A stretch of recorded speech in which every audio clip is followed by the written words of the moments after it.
सुप्रभात।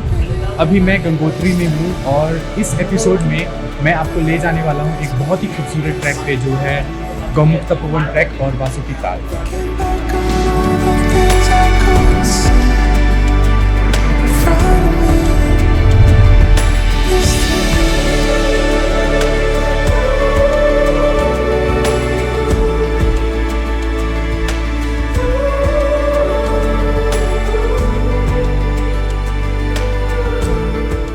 बहुत ही प्यारी आज की सुबह थी और हम थोड़ी देर में ही गौमुख तपोवन ट्रैक के लिए निकलने वाले हैं।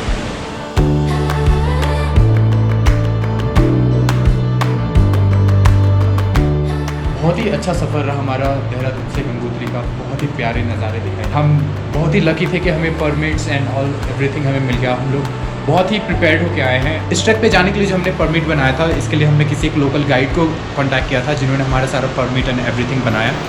और हम इस ट्रैक पे जा रहे हैं, मैं, मन्नू और हिमांशु, और हमारे साथ एक पोर्टर और एक गाइड है। तो टोटल हम लोग 5 मेंबर जा रहे हैं इस ट्रैक पे।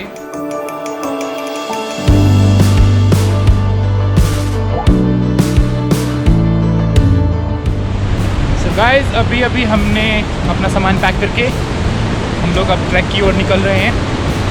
काफ़ी हैवी है मेरा बैग, 15 किलो का तो पक्का होगा। इन लोगों का बैग काफ़ी हल्का है। झूठ।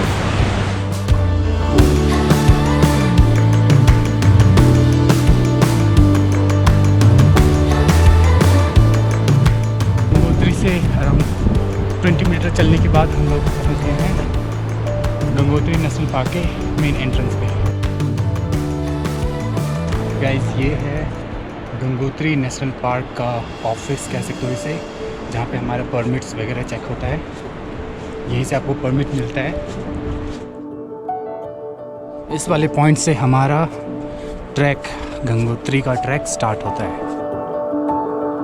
हम सबको पानी अपने पास रखना है, बिकॉज हमारा खाना जो है वो सिर्फ पानी से ही गर्म होगा। इसलिए जिसके पास पानी नहीं होगा उसको खाना नहीं मिलेगा। अंडरस्टैंड? आज जो हमें ट्रैक करना है वो उसकी टोटल डिस्टेंस है 14 किलोमीटर। और क्योंकि हम लोग 6 दिन इस ट्रैक पे बिताएंगे तो हमारे पास बहुत सारा खाना है। सबके बैग खाने से भरे पड़े हैं और सबका बैग बहुत ही ज़्यादा हैवी हो रखा है। तो अभी हमें चलने में काफ़ी मुश्किल हो रही है, पर जैसे जैसे दिन बीतता जाएगा बैग हमारा हल्का होता जाएगा और हमारे लिए ट्रैक भी आसान होता जाएगा। जो ये पेड़ है सर ना, ये हमारे भोजपत्र के पेड़ हैं। हम लोग इन्हें पूजते भी हैं। तो इन पे वाल्मीकि जी ने रामायण लिखी थी। और अभी हम भोजवासा जा रहे हैं, तो वहाँ पे ये बहुत सारे पेड़ होते हैं। उस जगह का नाम इसीलिए भोजवासा ही रखा गया है।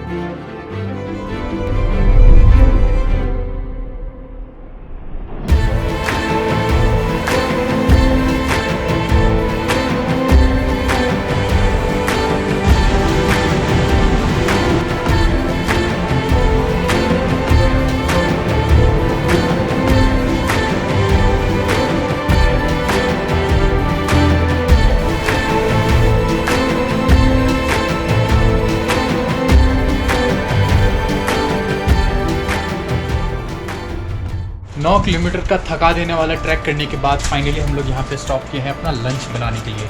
और आज जो हम लंच बना रहे हैं वो थोड़ा सा यूनिक तरीका है लंच बनाने का। Right over there. सो हम लोग यूज़ कर रहे हैं हीटोमेट।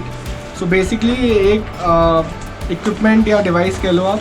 सो इसमें एक एल्यूमिनियम ऑक्साइड का केमिकल होता है जिसमें हम पानी डालते हैं, नॉर्मल पानी, थोड़ी क्वांटिटी का, कुछ 100 ml के आसपास। और तो एकदम से वो बॉयल होता है, अप्रॉक्स 60-70 डिग्री सेल्सियस के आसपास बॉयल हो जाता है।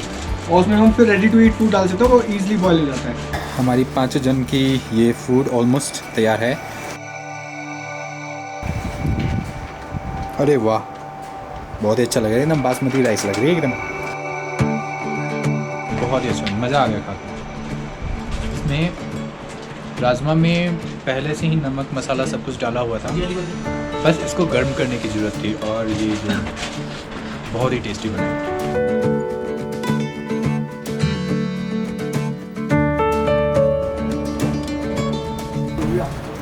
कैसी है अच्छी है? नमक कैसी है?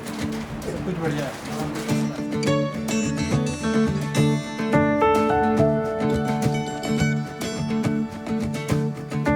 अभी तक हमने 9 किलोमीटर का ट्रैक कंप्लीट कर लिया है और 4 किलोमीटर की ट्रैक अभी बाकी है। जहाँ तक मेरा मानना है ना, अल्पाइन ट्रैक हर आदमी को एक बार ज़िंदगी में करना ही चाहिए, क्योंकि आपको बहुत कुछ सीखने को मिलता है अल्पाइन ट्रैक पे, जैसे मुझे भी सीखने को मिल रहा है। ये भारी बैग को अपने कंधे पे डाल के कैसे चलना है, कैसे जंगलों में सरवाइव करना है। जैसे अभी अभी मुझे नया तरीका पता चला खाना बनाने का, विदाउट फायर, जिसमें कुछ भी हम जला नहीं रहे हैं।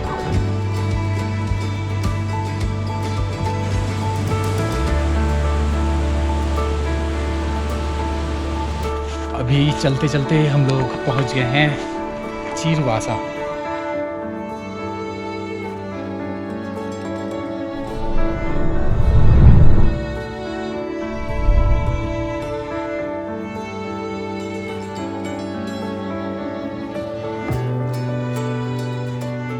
रात के 7:30 बज चुके हैं और अभी तक हम लोग अपना बेस कैंप जहाँ पे हम लोग टेंट लगेंगे वहाँ पे नहीं पहुँचे हैं। एक्चुअली हमने किलोमीटर्स को गलत नाप लिया और 7:30 हो गए, अभी तक हम लोग नहीं पहुँचे हैं।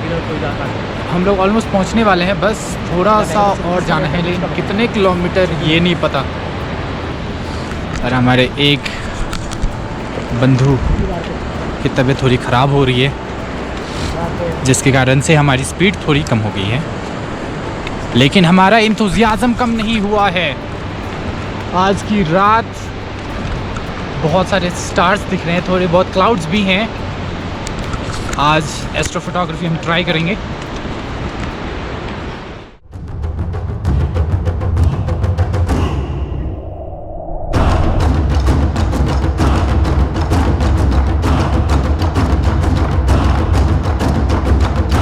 गुड मॉर्निंग गाइस, और आज हमारा डे 2 है गौमुख तपोवन नंदनवन वासुकीनाथ ट्रैक का। Today will be going towards Gaumukh which is around 3 kilometers from here, and then we'll move towards Tapovan which is further 3 kilometers from Gomukh glacier. Just in front of you आप देख सकते हैं Bhagirathi massive 1, 2, 3। सुप्रभात। आज हमारे track का दूसरा दिन है और अभी हम लोग भोजवासा में हैं। बहुत ही प्यारी सुबह है अभी की, अभी तुरंत हम लोग फ्रेश हुए हैं। और क्या हगा मैंने आज, मज़ा आ गया। मतलब ना, बादलों के नीचे सामने पहाड़, पत्थर पे बैठ के बगल में नदी, क्या हगा मैंने, मज़ा आ गया। मतलब सन किस्ड शौचालय थी आज की। ये रहा हमारा टेंट। तो ये है हमारा लिविंग रूम और हमारा किचन, दोनों एक ही टेंट में। हमारे कुक हमारे अभी सुबह के लिए ब्रेकफास्ट बना रहे हैं, जो कि है मैगी और चाय, और सूप भी मिलेगा ना? सूप नहीं मिलेगा, सो सॉरी। ये सारे प्लास्टिक हम लोग यहाँ पे डिस्पोज करके जाएंगे डस्टबिन में। डिस्पोज नहीं करके जाएंगे, हम अपने साथ कैरी करेंगे, डस्टबिन में डालेंगे, क्योंकि प्लास्टिक रिसाइकल नहीं होता, इसलिए हम यहाँ पे उसको नहीं छोड़ेंगे। तो आप क्या करने वाले हैं? इन सब को अपने बैग में डाल के पॉलीथीन में पैक करके अपने बैग में रख लेंगे और फिर बाद में डस्टबिन में थ्रो कर देंगे, या प्रॉपर डिस्पोजल करेंगे इनका आउटसाइड गंगोत्री नेशनल पार्क। सही सही, बहुत सही। गाइज, एक लाइक तो इनके लिए बनता है, please like the video to support him. तो ये जो पॉइंट है, ये सब कुछ अभी अबैंडन्ड है। ये है GMBN का रेस्ट हाउस और ये रेस्टोरेंट है। यहाँ पे कुछ पुलिस की ये चौकियाँ कह सकते हो आप इसे, जो सब कुछ अबैंडन्ड है। अभी टूरिज़्म यहाँ पे नहीं आया है पोस्ट अनलॉक 4 अभी तक। आई गेस हम लोग दूसरे या तीसरे पर्यटक हैं यहाँ पे, और सब कुछ यहाँ पे बंद है। जब हम लोग कल ट्रैक करके आ रहे थे तो रास्ते में मुझे 2-3 टूरिस्ट दिखे थे जो वापस जा रहे थे, और जाने वाले में सिर्फ हम थे और कोई हमें रास्ते में नहीं दिखाई दिया। तो आप समझ सकते हो कि लाइक इस पेंडेमिक ने इस जगह को कैसे प्रभावित किया है। यहाँ पे जो भी लोग पर्यटन से जुड़े होंगे उनकी रोज़गार पे कितना असर पड़ा है। Everything is abandoned as of now. यहाँ पे कोई नहीं है सिवाय कुछ पक्षी और कुछ वाइल्ड एनिमल्स के अलावा। ये बॉईल हो गई। ये देखो यहाँ पे देख सकते हो, बॉईल हो रही है। अभी देखो हमारी मैगी भी रेडी हो गई है ऑलमोस्ट। गाइस, मेरी ये सुबह की चाय।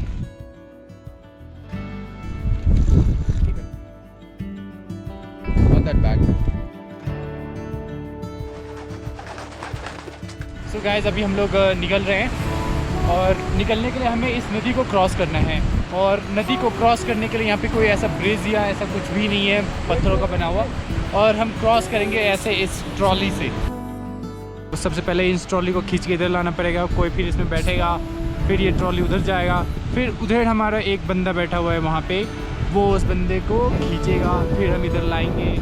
एक बार में इसमें सिर्फ 2 आदमी जा सकते हैं। इसको पुल करने के लिए बहुत ज़्यादा मशक्क़त करने की ज़रूरत पड़ रही है।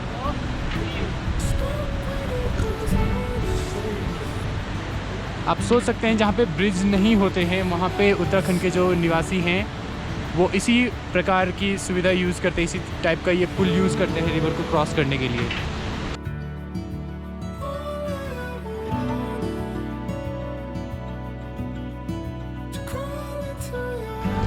गाइस हमारी ये उड़न खटोला जो हमें रिवर को क्रॉस करा रही है इस साइड से उस साइड।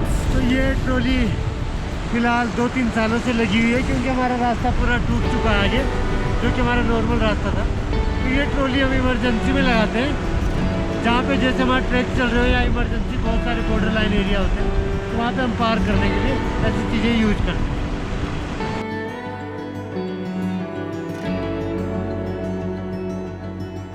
लगा के खींचो भाई। मैगी नहीं खाए क्या?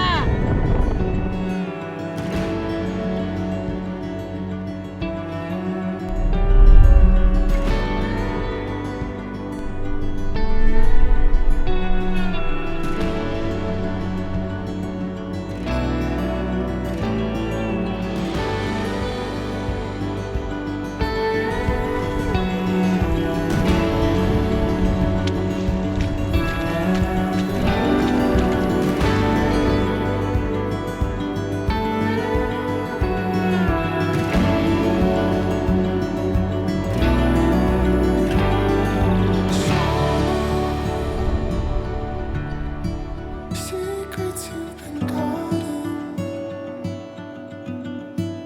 time will leave you starving and high. Guys Tapovan जाने में अभी भी बहुत सारे किलोमीटर्स बाकी है, और ये सबसे ज़्यादा ट्रेचरस रास्ता है जिस पे हम लोग ट्रैक कर रहे हैं। रास्ता देखो सिर्फ और सिर्फ बोल्डर्स हैं। देखो हमें ऐसे ऐसे पहाड़ों को क्लाइंब करना है।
अगर ये मेरा ब्लॉग देख के अगर तुम लोग डिसाइड कर रहे हो कि तुम लोग इस ट्रैक पे आओगे, तो सुन लो तुम लोग से नहीं होगा, इस ट्रैक पे मत आना। हम सब की फटी पड़ी है। इनसे पूछो वो कितनी फटी पड़ी है। बहुत ज़्यादा। ये अभी तक की यहाँ पर ये मतलब one of the toughest tracks. देखो कैसे रास्ते से आए हम लोग। एक भी रास्ता है।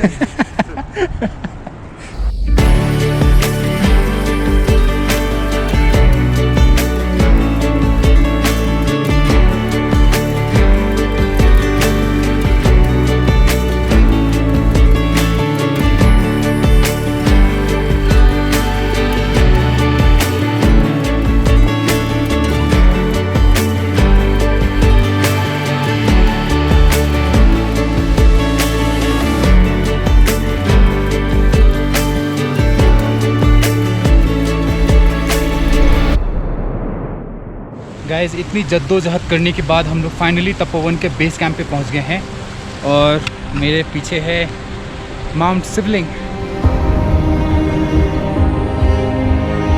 इसलिए कहते हैं कि हमें ट्रैक ज़रूर करना चाहिए, क्योंकि ट्रैक करते वक्त आप थक जाते हो और इतनी थकने के बाद अगर आपको ऐसी व्यू दिखाई दे ना तो उसका जो आनंद होता है ना अलग ही होता है।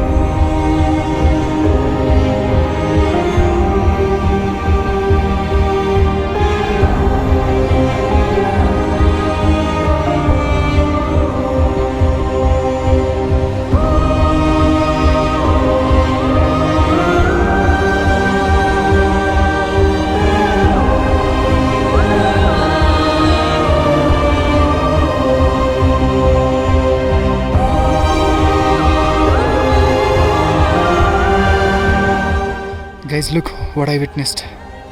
हिरन, यहाँ पे हिरन है। देखो ये हिरन है। एक्चुअली जब मैं यहाँ पे टाइमलेस बना रहा था ना, तब ये कहीं छुपी हुई थी। एग्जैक्टली इस पॉइंट पे छुपी हुई थी। मेरे नज़र में नहीं आ रही थी। मेरे जाते ही ये लोग ऊपर आ गई। वो तो अच्छा है कि उन्होंने मेरे पे अटैक नहीं किया। वैसे ही हिरन शांति प्रिय जानवर होती हैं, अटैक नहीं करती हैं। लेकिन बात ये है कि मैं उनके डोमेन में हूँ, ये मेरा घर नहीं है, ये जानवरों का घर है। तो इसलिए हमेशा हमें इन सब चीज़ों का रिस्पेक्ट करना चाहिए। मैं अकेला वहाँ पे खड़ा था, ये डेंजरस भी हो सकता था। अगर कोई लेपर्ड या कोई भालू आ जाता तो मेरी सामत आ जाती। ये गाइस हमारी सूप है रेडी। बस पी के बता दो कैसी बनी है। और अभी हम सूप पी रहे हैं बिल्कुल गर्मा गर्म अपने कैंप के अंदर। और हम अभी हैं तपोवन पे। ऑल्टीट्यूड है 4300 मीटर्स अराउंड। ओके, टेम्परेचर है अराउंड -2 डिग्रीज। और आज हम आए हैं भोजवासा से तपोवन, जो कि 6 किलोमीटर का रास्ता था। फर्स्ट 3 किलोमीटर्स तो ठीक थे, बट जो नेक्स्ट 3 किलोमीटर से लास्ट 3 किलोमीटर उसने हमारी फाड़ दी। मतलब लिटरली फाड़ दी, क्योंकि वो पूरा ही वर्टिकल क्लाइंब था और पूरा स्क्री के ऊपर और लिम स्टोन्स थे, तो जिसमें चलना काफ़ी मुश्किल हो रहा था। बट जैसे तैसे हमने करा। सो फाइनली हम यहाँ पहुँच गए हैं और अब अभी हम सूप की मज़े ले रहे हैं। आप जिस डिफ़िकल्टी को क्रॉस करके इस पॉइंट तपोवन पॉइंट पे पहुँचोगे ना, और ये इतनी खूबसूरत नज़ारे दिखाई देंगे ना, ये जो टाइम लैप्स आपको दिख रही है, ये सब मैंने यहाँ से कैप्चर किया है। और ये इतनी ब्यूटीफुल थी ना कि वहाँ से आने का, यहाँ पहुँचने तक का जो मेरा जितना भी दुख दर्द था ना, सारे दूर हो गए।